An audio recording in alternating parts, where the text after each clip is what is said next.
গুনাহ তৃপ্তি দেয় না বাপ, গুনাহ সুখ দেয় না, গুনাহ তৃপ্তি দেয় না। যে যুবক মদখোর, যে মানুষ আসক্ত মদে, সে কোনোদিন তৃপ্ত হয় না, তার আরো মদ চাই, আরো মদ চাই, আরো মদ চাই, সে তৃপ্ত হয় না। ঠিক কিনা বলেন না? যে জুয়া খেলে, জুয়া, সে কোনোদিন তৃপ্ত হয় না।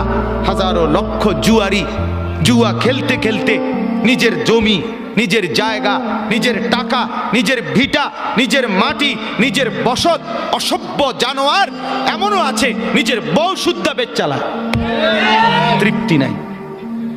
আহা, গুনাহ সুখ দেয় না, গুনাহ তৃপ্তি দেয় না। নাফরমানি যদি সুখ দিত তো ফেরাউন আর নমরুদকেই দিত। তুমি বুঝিয়ে বলো আল্লাহ আছে আমার সাথে, অতএব এই বাক্যটা মুখস্থ করা গুনাহ যাবে? তৃপ্তি দেয়। মনকে যে বোনেরা, তুমি যে বুঝিয়ে মারা বলো আজকে বেপর্দা আল্লাহ আছে বাজারে বাজারে আমার বেপর্দা সাথে। ঘুরে, রাস্তায় বেপর্দা হাঁটে, তাদের কোনো তৃপ্তি নাই, না স্বামীর কাছে তৃপ্তি, না বাহিরে তৃপ্তি।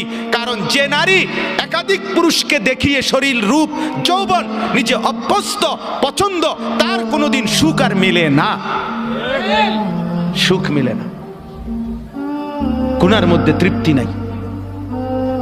যুবক, তোমরা যদি সারা রাত পৃথিবীর সমস্ত নারী উলঙ্গ করেও যদি তোমাকে দেখানো হয়, তারপরেও তোমার তৃপ্তি হবে না, আরো দেখতে মন চাইবে, আরো দেখতে মন চাইবে, আরো দেখতে মন চাইবে। অথচ রব্বুল আলামিন যাকে একজন স্ত্রী দিয়েছে, হালাল স্ত্রী, সে একজন স্ত্রী দ্বারাই তৃপ্ত হয়ে যায়।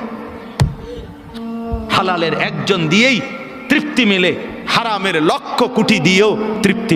ভাই আমার নওজোয়ান, আজকে যারা উলঙ্গ ছবি দেখে দেখে